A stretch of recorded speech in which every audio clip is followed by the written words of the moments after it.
Lagi-lagi saya menemukan salah satu video. Saya masih benci sama FPI karena radikal dan gayanya Soejarwan Prem. Dan demi Allah Rasulullah, saya siap menyembelih lehernya Rizik, mencukil matanya, atau membabat kakinya. Video ini sangat unik karena ada kaitannya juga dengan video saya sebelumnya di episode 34.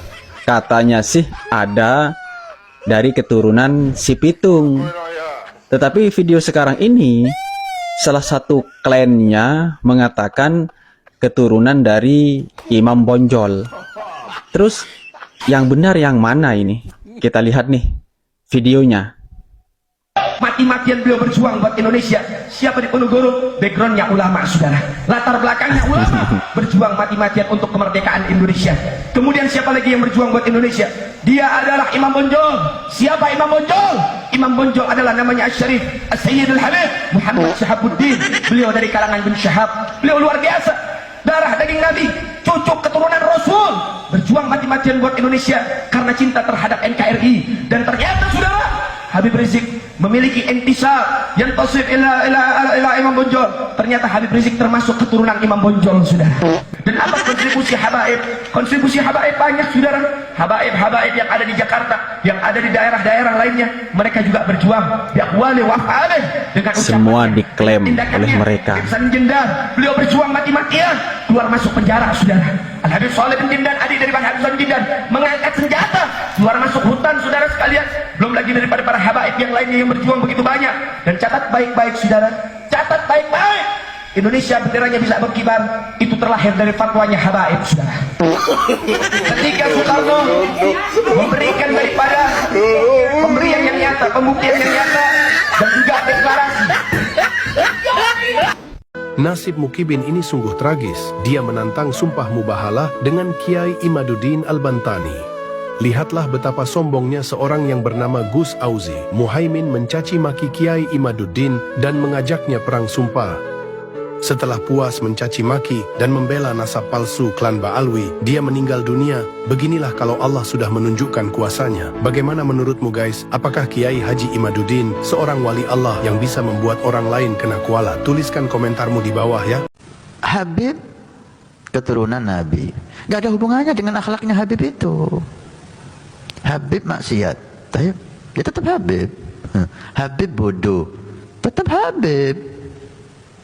Habib minta, tetap dia Habib. Gak ada hubungannya sama nasab. Saudaraku sebangsa dan setanah air, masihkah belum percaya bahwa Ba'alwi atau Habaib bukan dzurriyyah Rasulullah SAW?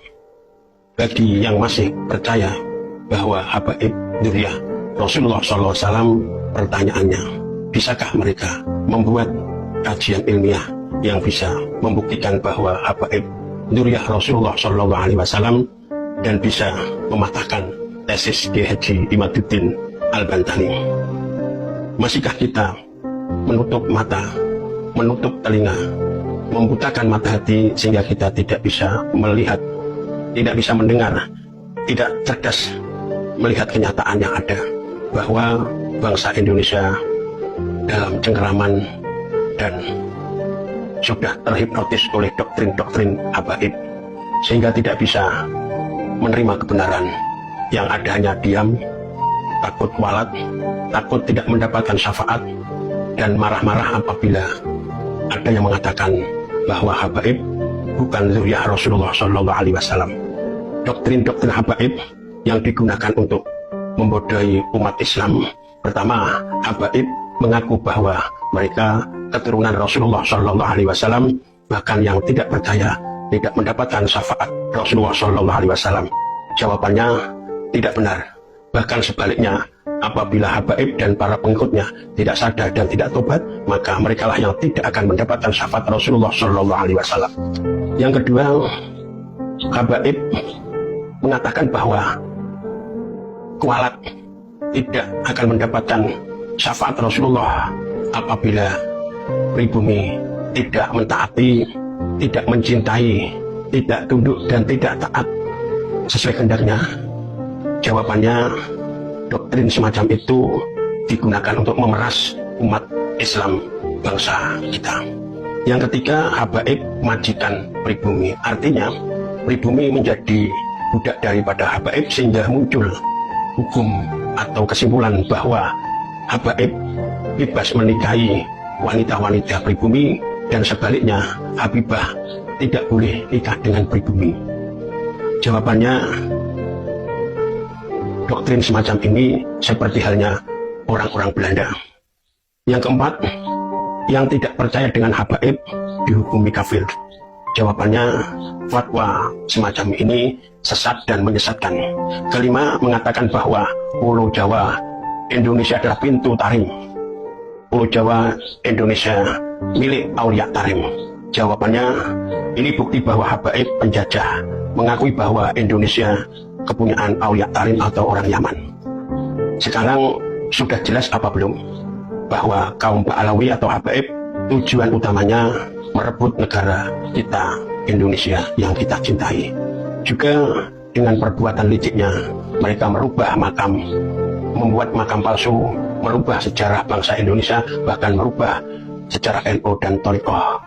Inilah bukti bahwa habaib adalah sama dengan Belanda ingin menguasai Indonesia. Ini bukti videonya.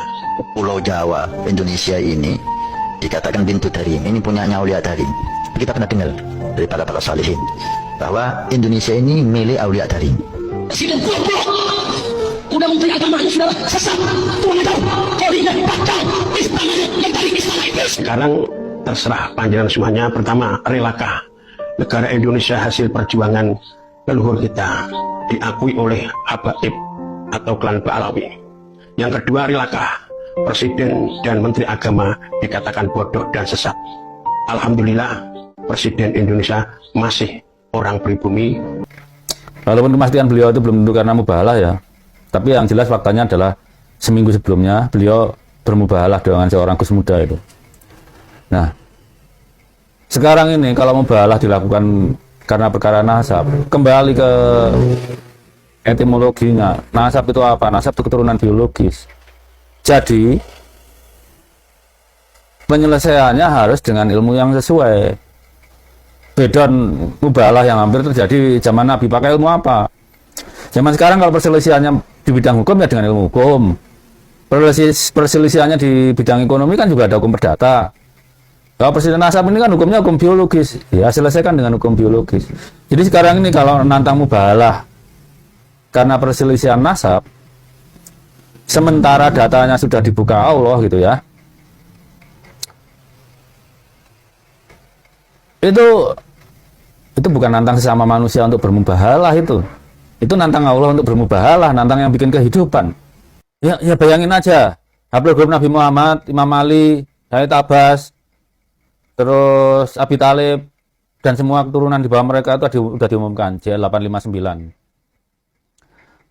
Yang raja-raja Jordan yang tidak ada yang meragukan nasabnya, Raja Jordan dan Syarif Mekah, itu Hablul Grupnya JFGJ 9581. Kemudian raja-raja Yaman dari Bani Rosi Tabatabai itu JZ 28962. Kemudian raja-raja Madinah keturunan Bani Mohana itu JZS 10833. Itu bisa diakses publik, kelihatan. Kita bisa memverifikasinya dengan menghitung jarak genetiknya. Melawan siapa? Melawan sesama Adnani, misalnya Bani Saud, Bani Tamim, Bani Utaibi, Bani Mutairi. Atau melawan sesama Bani Ibrahim, Bani Kohen misalnya. Artinya datanya itu sudah dibuka sama Allah. Masih ada yang nekat menantang mubahalah. Nah kalau yang ditantang sama manusia yang sudah menerima data yang diberikan Allah, ya artinya yang ditantang itu bukan manusia itu. Yang ditantang yang membuka data. Siapa? Allah. Data itu dari Allah. Manusia cuma mengukurnya kok. Hablul Grup itu kan data yang diukur. Datanya dari siapa? Dari Allah. Ternyata infonya benar-benar A1 tentang seorang Habib yang mubahalah dengan Gus Naim beberapa waktu yang lalu. Di dalam mubahalahnya kan mereka bilang bahwa Habib tersebut bilang bahwa siap untuk kemudian menerima azab Allah dan mati dalam 7 hari. Gak usah lama-lama katanya.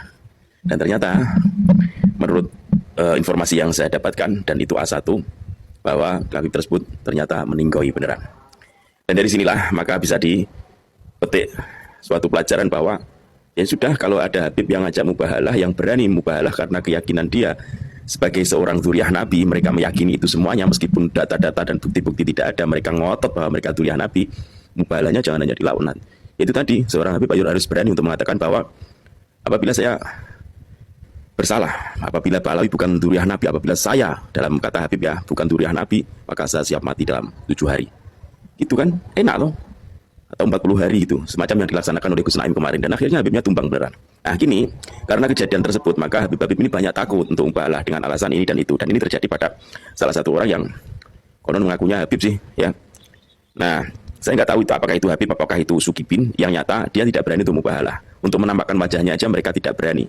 Jangankan terus bagaimana seseorang mubahalah lewat sosial media kalau tidak mau menampakkan mukanya. Kalau besok ternyata ada seorang yang meninggal atau orang yang kecelakaan, dan ternyata itu sebenarnya adalah seorang yang mubahalah tersebut, lantas gimana kita tahu, gitu loh. Ya, mungkin takut kan. Sementara ulama besar dari kalangan Ahlul Bait yang bernama Sayyid Hasan Al-Husaini telah menulis di dalam bukunya, Ubaidillah adalah sosok gubernur Kufah yang zolim dan sangat membenci Ahlul Bait. Ketika Sinan bin Anas telah memenggal kepala Sayyidina Husain, Ubaidillah menusuk-nusuk kepala itu dengan tombak kecil miliknya. Bahkan orang terlaknat ini sampai hati tega membunuh putra Sayyidina Husain yang baru berusia 8 bulan. Dengan lintasan sejarah sedemikian keji, mungkinkah ada dzurriyyah Sayyidina Husain yang sampai hati memberi nama putra keturunannya dengan nama Ubaidillah? Sungguh sulit diterima akal sehat, teman-teman.